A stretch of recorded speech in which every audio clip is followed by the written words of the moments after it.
There were a lot of elements in this film that felt like it was an amateur filmmaker taking a bunch of things that worked from other movies and putting it into this one. So it felt like, because if you know anything about storytelling tropes, especially film tropes. Yeah, there's a lot in there. There's a lot. I mean, and I get it. It's a fairy tale, so it's going to have a lot of similarities to other things from like Grimm's, or other Disney films, and their interpretation of Grimm's, or other cultural stories that aren't necessarily in that same. No, but you're right. There are a lot of tropes in this. There's a lot of tropes. It almost like it felt like it was kind of like somebody who would just got out of college and their favorite subject was Commedia dell'arte. And they were like, we should totally make a movie about the Snow Queen. I will use all of these foundational characters. These stock characters from Commedia dell'arte, which is where we get our sitcom characters from. So let's not discredit the viability of that. But it literally felt like somebody who was like, that was fresh on their mind. Yeah. And they were like, this guy's going to be this. This guy's going to be this. This guy's going to be this. And like that was it. Right? So that was the first thing. So I felt really cheapened by that. I was like, this doesn't feel like Disney. This does not feel like high quality Disney movies. Commedia dell'arte. That's what it felt like. I love Commedia. There's nothing wrong with that. Okay. So it's hard. He's Jar Jar. Olaf is Jar Jar. Because he's supposed to be like really aloof, right? Mm-hmm. Like that's how the character's designed. Yes. Because like from the beginning, and the reason you know this again is a trope, and it's mechanized this way. The reason you know this is because when you're introduced to him, one of the first things you learn about Olaf is that he wants to be in the sun. And that's supposed to be ironic and funny, right? Yeah. So that's how aloof he is. But then he says these. There's a couple of parts where he says these really like completely self-aware things. Oh, like what? Oh, look, I've been impaled. Well, no, not that. Oh, okay. Not that. Or he says, I have no skull or bones. Yeah.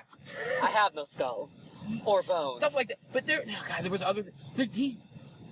He's not just the guide. He's not just the mystical guide on this journey. Yeah, no. Right? Oh, yeah. But even if he was the mystical... Because every hero's journey, every hero tropes again, but every journey has a mystical guide. Yes. But the mystical guide always has knowledge. And it's fooled him. Right? No, he does. That's the thing. He is the mystical guide. He has knowledge. He has these moments of insight. If I would have watched it again, I would have been able to take better notes on this. Yes. But he does. He has these moments of insight that nobody of that aloofness... Oh, wait, he does. Oh, you're right. Nobody of that aloofness would possibly have. I get it, it's a kid's movie, and I get that it's designed for women and gays. I get it. I get it. That's what it says. We might downplay that part of the interview, but yeah. You gotta know your market. Yes. Who's buying the tickets here, right? Mommies and gays and gay boys and young gay boys and young gay boys who love musicals. Okay. Represent. Okay. The very first thing that upset me about this movie was True Love's kiss. Oh, you mean, wait. Like, they bring it up so early. Okay, yeah. Yes. Like, they bring it up so early, and you're like, screw it, I know what happens. There's gonna be a kiss. Or it's gonna be a huge plot point. Well, True Love's kiss is gonna save the day. Yeah, there's a twist. But it doesn't matter. True Love's kiss is still a thing. True Love's kiss still saves the day. How so? What do you mean, how so? Oh, wait. There's a kiss that saves the... Wait, who kissed who? No. Spoiler alert! No, because I know that she protected Elsa, and then she turned into... Okay, so True Love's kiss saves the day, right? Yes. Which is how every fairy tale ends. When the prince comes and it's true love and she wakes up or whatever, like Sleeping Beauty. But they didn't have that in this one, though. Yes, they did. Like, who kissed who, though? You can say it. Well, it was only an act of true love can melt the frozen heart. Yes. Right? Yes. Oh, that's what you mean. It was a version of but that, then after that happens, there's True Love's kiss. Because you find out that he's the bad guy, and then she goes and kisses Oh no, but that's not what saved her though. No, yes, it is. No, wasn't it when she sacrificed herself for Elsa? No, but that's her. But that's her reward. That's what I mean. That's her reward. That's what she gets for the entire story is about her trying to save the day. Yes. But the reason why she has to go back is why? Because she has to get married. Right? That's interesting. So we can't just abandon that plot line, even though he's the villain. But she's not gonna marry him though. No, she goes and kisses the other guy. Yeah, she's with Kristoff. Kristoff. At the end. Okay. Yeah. Speaking of Kristoff, second thing I didn't like. Oh. When the hell did Olaf learn Kristoff's name? Oh no, there was a point. Yeah, he goes. I totally missed it. I was like, he's calling everybody Sven. And then all of a sudden he's like, oh, we have to go get Kristoff. And I was like, what happened? When they go to the trolls, and he goes, oh, his name's Kristoff? I thought it was Sven. Like, it's very fast. Like, I watched the movie twice, and I see, that's what I'm saying. I'm not gonna watch it twice. Do you smell I was like, weed? yes, no, it smells like a skunk. Oh, that's disgusting. Okay. It's just California though, so it could be both. That's lovely. So, I was gonna watch it again to verify this question. Yeah, but I was like, no, if this was a real review, and I was, Yeah, you like, would. I'm only gonna watch it one time. Yeah. But then, where are my notes? And then at the end when he gets awkward, it's like so predictable. That's what I was gonna say. That was the other thing that really when he upset gets me. awkward. Yeah, because she gets really awkward at the beginning when she meets the first prince. She's like really awkward, and then she grows and becomes an adult. Yes. And then at the end when he nice. and at the end when he comes back, that was what happened too. The moment that he left her, and she had to go back to marry the prince. Yeah. I was like, this is Spaceballs. Oh my god. I knew right away. I was like, he's coming back, and he's gonna be a prince, and he's gonna come back, and they're gonna get married. Why? Because that's how these movies work, man. You don't send away the hero. Yeah. But the other guy was supposed to marry her. He's the hero. No, I bet somehow that's not gonna come into play. I bet somehow that's gonna be. Yep, sure, he's the bad guy. Yep. Exactly. He went, yep. That's how they're gonna do that. So now he's gonna come back. He's gonna come back, and that true love's kiss they were talking about, that's gonna happen. Yeah, but it didn't. It didn't happen with them. Yeah, it was more like. It didn't happen with them, but that's not the point. Because true love's kiss came out of that relationship. Yes. Okay, I get that. See what I'm saying? I get that. Oh look, your apples. Oh yay, my fruit is in here. I can't find my lip balm. Alright.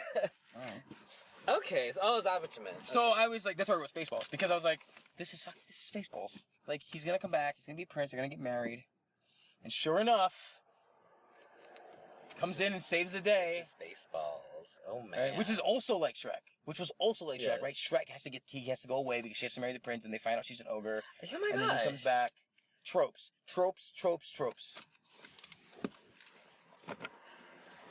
That's I'm like, to the point I was like, yeah, that is. I was like, how is this a good movie? How is this any different than anything else that's already been made? I know that you don't have to make new things. It's really hard to make something that's completely new. And you're making a family movie. You're trying to make something that somehow tells a story that already exists in a modern world. You know, in a contemporary way. I get it. But it was like, it wasn't so much like they were like, we're going to use these things that exist because they're strong and they tell our story the best way. It was like, no, let's use them because we're fucking lazy. And they're there. Right? It was like, we could take that door and we could measure it and we would know exactly how to build a door. And build a really strong one. So that's what they did? No, they said, fuck it, just use that door frame. They said, use that. So, and then the wall fell down. Like, Spaceballs and Shrek do a really good job of deconstructing the tropes. Yes. Those are really great. Those are fabulous examples of how to do a satire or a deconstruction. Like, Spaceballs is a satire and Shrek is a deconstruction. I like that. Did you say Shrek's a deconstruction? It's not a satire. It's a deconstruction. You are awesome. Yeah. Oh my god. That was the point. It was like, let's take the fairy tale tropes, let's flip it on its head and tell another story. But it's not a satire because it doesn't point at what's wrong with them, right? But Spaceballs is a satire because it kind of makes fun of, you know, the Star Trek and Star Wars, and that's the point. Is like, we're having fun at the expense of this, and we all know it's rhetorical. We all know that we're enjoying it together. We're all in on the joke. But deconstruction, like Shrek is a deconstruction because it takes apart these things and looks at it from a different way. Yes. Right? It is kind of flipping stereotypes over. It is kind of making you question things, but it's not doing it in a way that says, "Hey, we're all laughing at this." It's just saying, "Here's a funny way to look at this." It was just there, right? Let's look at it this way. We'll make new jokes. We'll get new ideas. Deconstruction, right? Satire. So with Frozen, what do you? But that was what I said earlier when I said like it felt like an amateur filmmaker. Hold on. Something happened. Oh, we're still recording. It felt like an amateur filmmaker trying to use all these ideas and make something that was profitable. Like if you were gonna copy anything, you should have copied Shrek. That's what you should have That done. would have been so funny because Shrek is like totally poking fun at Disney. I'm gonna go further into satire and deconstruction. Okay. Because I realized that when I said satire, I meant parody, which are two sides of the same coin. To take from my favorite deconstruction, Rosencrantz and Guildenstern are dead. I've never seen that. Oh, it's on Netflix. You should watch it. But you have to know Hamlet. Like, I love Hamlet. Yeah, you have you know what I'm saying. Like even Yeah. some people learn it and they just don't remember it. Like you gotta. Do people watch Rosencrantz and then not realize that it's Hamlet based? Well, they might not realize that it's a true deconstruction of Hamlet. Ooh. It's not like, oh, what if these? It's not like, for instance, we're talking about Tangled, where it's a hypothetical, or what would happen if she got out of the tower, right? Yeah. It's not a deconstruction of Tangled of the Rapunzel story necessarily, because it goes. We have these characters in this backstory, and this is another chapter. It's not for instance. It's not a spin-off. Right. Like, yeah, kind of. Because a deconstruction usually, it takes the existing story and looks at it from the perspective of another character. Okay. Or it switches things like, what would happen if... So, like, for instance, you have the good guy, the bad guy, Rapunzel, and... Mother Gothel? Yeah, Mother. The Mother Gothel. Yeah. So... What if Mother Gothel was our protagonist? Like, what if that was... Oh. That's a deconstruction, right? They kind of do that in Into the Woods, kind of. Sort of. Yes. Yeah, so anyway, we're getting way off topic. Okay. Okay, you're going. I'm sorry. That was my fault. Everything you cut out, I might make into like mini episodes. It's fine. Cutting room floor. It's not. It's not a floor. Cutting space. I don't know. Anyway, The cutting. well, I forget what I was talking about now. We're talking about satire parody. So deconstruction. like Spaceballs is not a satire.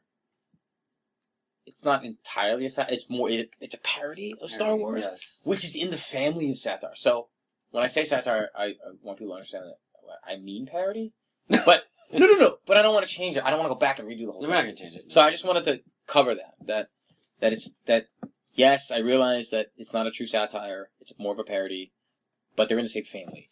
You know, the satire uses rhetoric, uses very ornate language in the written sense, but ornate languages in the artistic sense. Right? It's very broad. It's very elaborate. Right? And over the top. Yeah, and over the top. Right? Ooh, yeah. In order to kind of prove its point. It's like farce, almost. So farce is even further. Okay. Like farce is even further. But it's still in the same family. Like the farce is a type of satirical look at something, right? Yeah. Right. And they're all types of deconstruction in a way.